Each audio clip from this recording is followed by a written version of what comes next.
बिस्मिल्लाहिर्रहमानिर्रहीम। अस्सलाम वालेकुम नाज़रीन, आप देख रहे हैं प्रोग्राम हक़ाइक़। मैं हूँ आपके साथ फ़ाइज़ा शिराज़ी। नाज़रीन, आज के सारा दिन जिस तरह से हमने सेनेट के इजलास को देखा, जिस तरह से वहाँ पे गहमा गहमी रही, ऐवान में जिस तरह से तहरीक इंसाफ ने शोर मचाया, ऐवान में बाला में बहरहाल जी 27वीं आइनी तरमीम जो है वो 2 तिहाई अक्सरियत से मंजूर कर ली गई है। 27वीं आइनी तरमीम के हक़ में 64 अरकान ने वोट दिया, मुखालफत में एक वोट नहीं आया। तहरीक इंसाफ को चाहिए था वहाँ स्टैंड करती, तहरीक इंसाफ ने वहाँ पे एहतजाज किया, एजेंडा की कॉपियाँ फाड़ी और उसके बाद तहरीक इंसाफ वहाँ से वॉकआउट कर गई। फैसल वाडा से कुछ लम्हात पहले उन्होंने मीडिया टॉक की, जब उनसे सवाल किया गया तहरीक इंसाफ के हवाले से तो उन्होंने कहा कि 59 मरतबा, उन्होंने बाकायदा टाइम्स बताया कि 59 टाइम्स 59 मरतबा अपोजिशन को चेयरमैन सेनेट की तरफ से बुलवाया गया अंदर, लेकिन वो नहीं आई हैं। तो ऐवान में भिजवाते हैं। मैं तहरीक इंसाफ पे तनकीद नहीं कर रही, PMLN की तनकीद नहीं कर रही, किसी की भी तनकीद नहीं कर रही। आपको ऐवान में भेजा जाता है,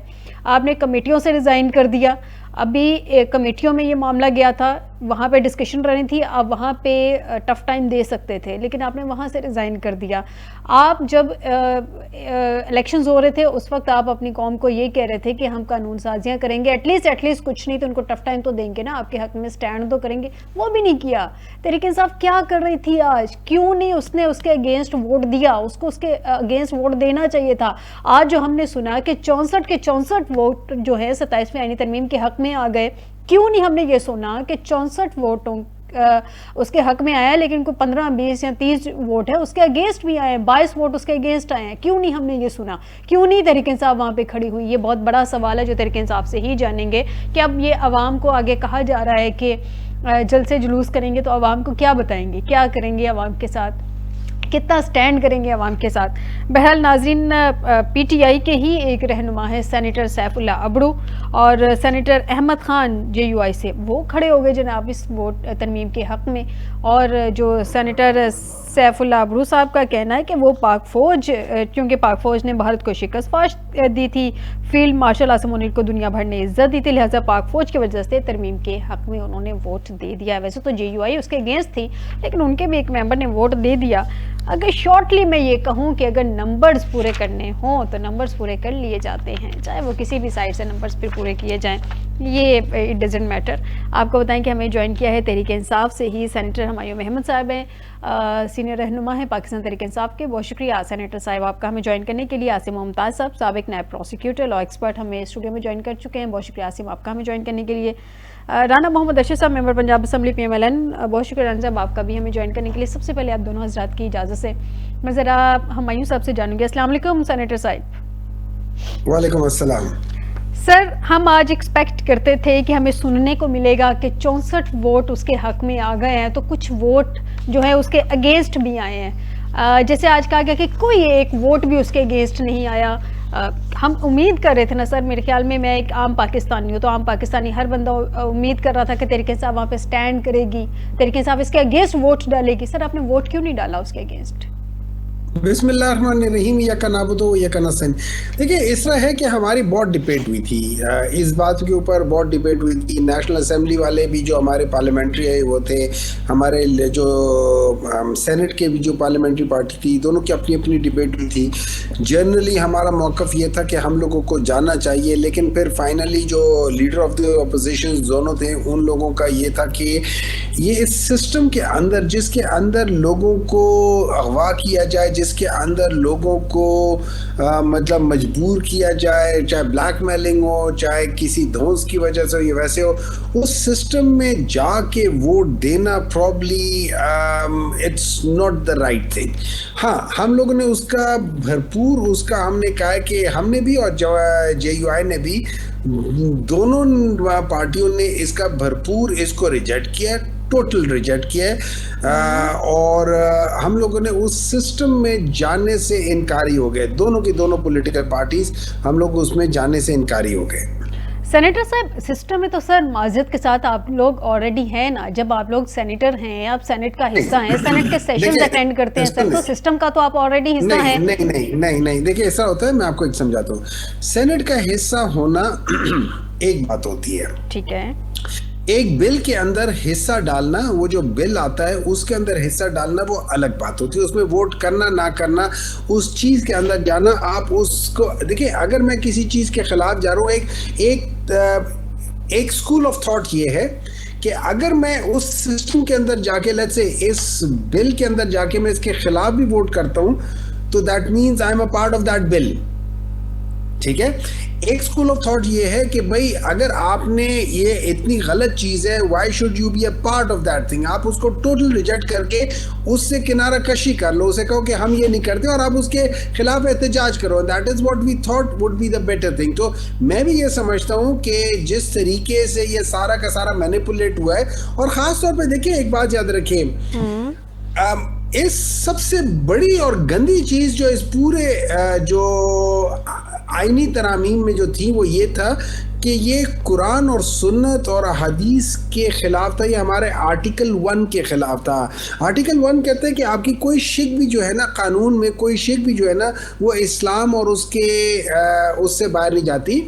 सही बुखारी जिसमें 7138 और सही मुस्लिम 1829, उसमें हुजूर सल्लल्लाहु अलैहि वसल्लम फरमाते हैं कुल्लुकुम राइन व कुल्लुकुम मसऊलन अन रय्यतिही, और तुम में से हर एक निगहबान है और उससे उसकी रैयत के बारे में सवाल होगा। प्लस हमने ये भी देखा कि हुजूर सल्लल्लाहु अलैहि वसल्लम ने कहा है कि अगर मेरी बेटी फातिमा भी वो करती, चोरी करती, तो उनके भी हाथ काटे जाते। यहाँ पे हम लोगों को कहते हैं कि आप चोरी कर लो, डाका डाल लो, कत्ल कर लो, जिना कर लो, आपको किसी भी किस्म का क्रिमिनल केस ता हयात आपके ऊपर हम कुछ नहीं करेंगे। अगर हमने इस किस्म के ही लॉज पास करने और कवानीन पास करने, और ये याद रखें, ये पूरी दुनिया में इस किस्म का किसी भी मुल्क में, इसके किसी भी महज़ब मुल्क में, किसी भी पॉलिटिकल जो जहाँ पे डेमोक्रेसी होती है, चाहे आधी डेमोक्रेसी क्यों ना, वहाँ पे इस किस्म के जो है ना वो लॉज नहीं पास होते।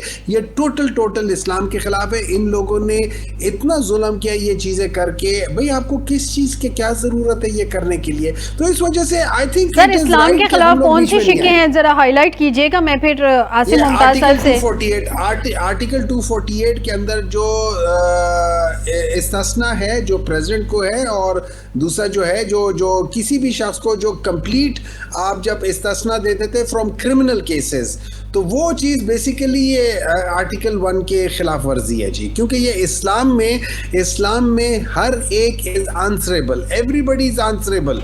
हर एक से पूछा जाएगा कि भाई आपने क्या किया क्या नहीं किया। हज़रत उमर रज़ी अल्लाह ताला अन्हु से पूछा गया था कि आपने ये एक्स्ट्रा कपड़ा कहाँ से आ गया। Nobody is above the law in Islam, और इस जगह पे इन लोगों ने इस्लाम लॉ से सबको अबव कर दिया है, एक दो इस किस्म की चीजें कर दी है, which I think is totally wrong. Rana साहब आपकी तरफ आती हूँ। सेनेटर साहब थोड़ा सा मार्जिन दीजिएगा, मैं ज़रा ये आर्टिकल 248 के बारे में आसिम साहब से जान लूँ। आसिम साहब, सेनेटर साहब कह रहे हैं कि ये तो इस्लाम के मुनाफी है ना, ये वाले 248, जरा डिटेल बताएं इसके। देखिए, इस आर्टिकल 248 अब की अमेंडमेंट का हिस्सा नहीं है। आर्टिकल 248 आइन में पहले से मौजूद है जी। प्रेसिडेंशियल या सदारती इस्तिस्ना सदर पाकिस्तान को हासिल है, और ये उनको बहैसियत सदर पाकिस्तान ये इस्तिस्ना है। और किसी भी आप रियासत में देखें तो रियासत का जो सरबराह होता है उसे उस ओहदे की निस्बत से, वसातत से, कुछ चीज़ों से एग्जेम्पशन हासिल है, और वो भी उनके दौरानिए तक। अब ये जो आइन की इस्लाम के मुनाफी की बात कर रहे हैं, मेरी दानिश में ऐसी कोई प्रोविजन इस अमेंडमेंट में नहीं है कि जो आर्टिकल 1 या आर्टिकल 2 ये जो ऑब्जेक्टिव रेजोल्यूशन है उसके मुनाफी हो, कि या तो ये लेकिन वो जो पॉइंट रेज करें, पॉइंट तो वैलिड है ना कि आप मुस्तस्ना कैसे करार दे सकते हैं। हर बंदा जवाब दे तो है इसमें। नहीं, बिल्कुल जवाब दे जरूर है। अगर मुस्तस्ना, देखिए इस्तिस्ना अगर किसी फर्द वाहिद के लिए है, फिर इनकी बात बिल्कुल दुरुस्त है, कानून में भी, इस्लाम में भी, शरअ में भी, कि आप इम्तियाजी सलूक नहीं कर सकते।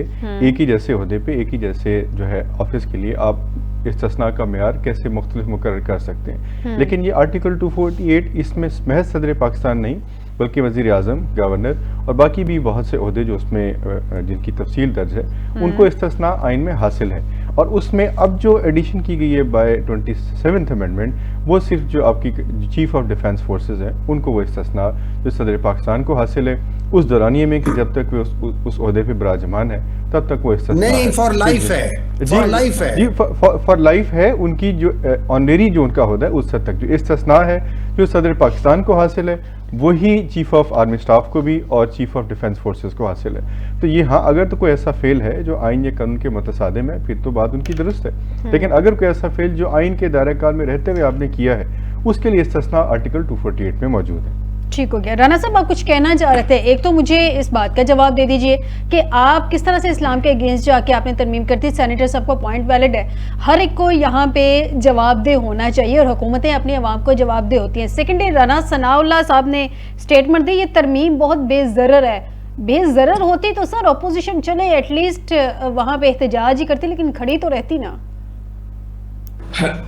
बिस्मिल्लाहिर्रहमानिर्रहीम, अल्हम्दुलिल्लाह रब्बिल आलमीन। अल्लाह तबारक व तआला जो वहदहु ला शरीक हैं, जो रब्बिल आलमीन हैं, उनके फ़ज़ल से, उनके करम से मेरा ख़्याल ये है कि ये मुल्क अल्लाह ताला के फ़ज़ल से 27 रमज़ान मुबारक 14 अगस्त 1947 को बना था, और जो आइन आपका फ़ाइनल हुआ वो 1973 के आइन के मुताबिक आपका मुल्क, आपका PM CM प्रेसिडेंट ओथ लेता है, अदारे चल रहे हैं, और 1973 के आइन में ऑलरेडी 248 शामिल है आर्टिकल, कोई नया नहीं बना।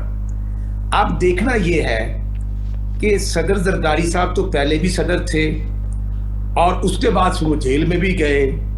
ये रवायात को आज नहीं तो नहीं है।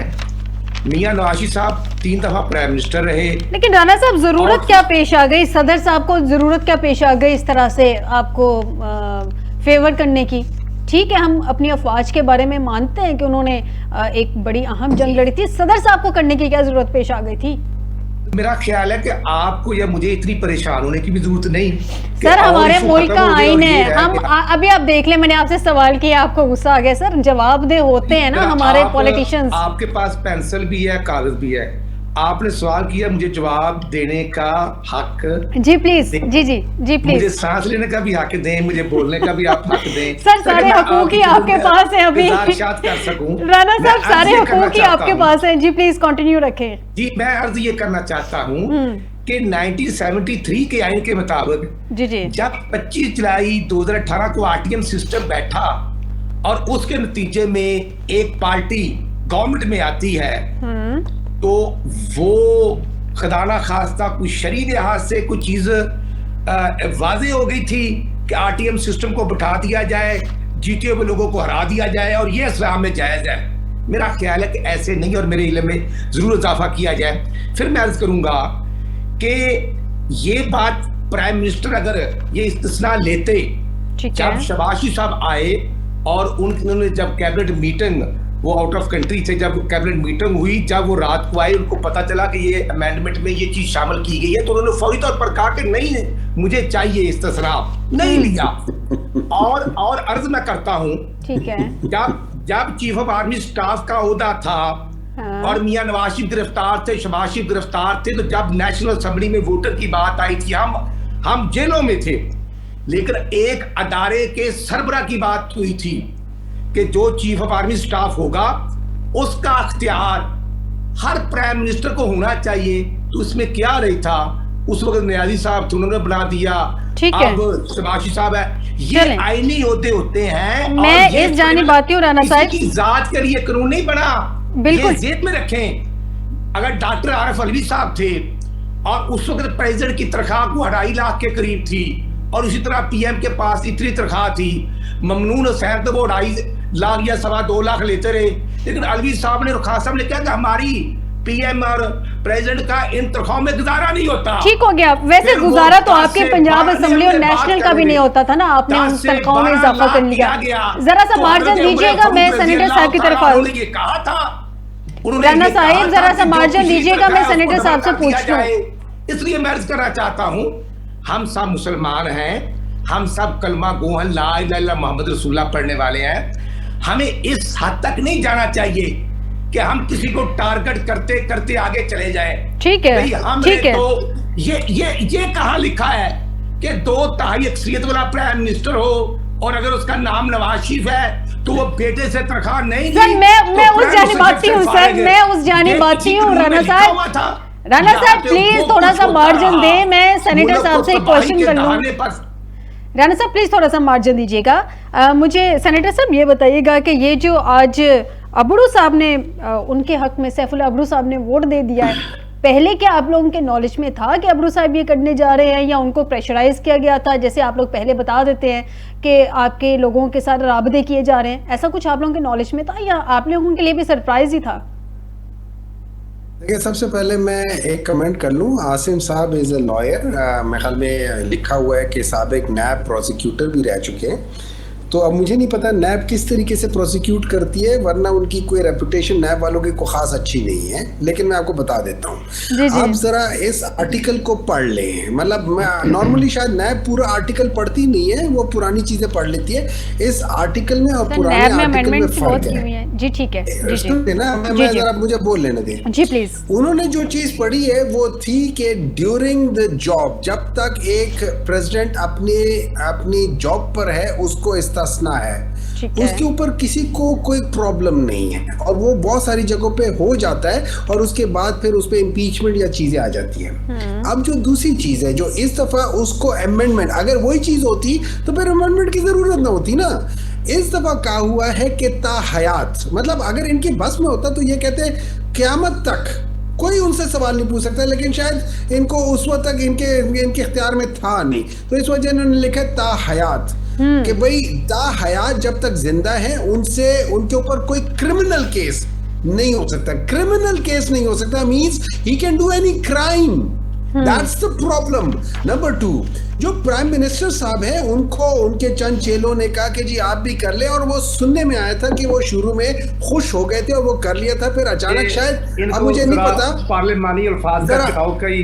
मैं आपकी जानिबाती हूं राणा साहब, मैं जरा सेनेटर साहब की बात कंप्लीट सुन लूं। तो हम कहेंगे इस तरह है राणा साहब, मैं आपकी जानिबाती हूं, प्लीज जरा हुमायूं साहब को अपना पॉइंट कंप्लीट कर लेने दें। बात करेंगे को बोलने के, अगर इन्होंने ये बात करना राणा साहब मेरी आवाज अगर आप तक पहुंच रही है तो प्लीज उनको अपना पॉइंट कंप्लीट कर लेने दें, फिर मैं आपके पास आती हूँ। उनको कहा गया था कर ले और वो मान गए थे। फिर शायद किसी ने कहा कि भाईजान आपने अगर ये कर लिया तो इमरान खान के ऊपर भी ये लागू हो जाएगा, उसके ऊपर कोई केस नहीं कर सकोगे, वो बाहर आ जाएगा, आप सबकी छितरौल करेगा। इन्होंने कहा नहीं, हमने ये नहीं करना। यार मैं बात सुनो, आप इनके साथ प्रोग्राम कर लें। राणा साहब मार्जिन देना, मैं आपको वक्त दूंगी सर।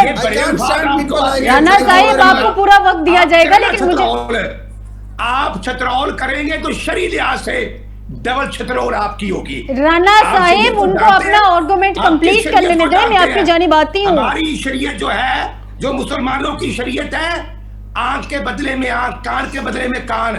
तो अगर आप छतरौल किसी को करेंगे तो आप, राणा साहब आपको पॉइंट आ गया, प्लीज मेरी रिक्वेस्ट है, मुझे सेनेटर साहब को पॉइंट कंप्लीट सुन लेने दीजिए, फिर मैं आपकी जानिबाती हूँ। जी हुमायूं साहब। हुमायूं साहब हमारे साथ इस वक्त नहीं है। राणा साहब आपने मुझे सेनेटर साहब का पॉइंट पूरा नहीं सुनने दिया, और सेनेटर साहब जो हैं वो शायद नाराज होकर चले गए। एक ब्रेक की तरफ जाते हैं, ब्रेक से वापस आते हैं तो राणा साहब जो एग्जैक्टली कहना चाह रहे थे सेनेटर साहब के पॉइंट के दौरान, उनसे जानेंगे कि वो क्या कहना चाह रहे हैं, और आसिम से भी जानेंगे कि उनका पॉइंट क्या है इस हवाले से इस ब्रेक के बाद।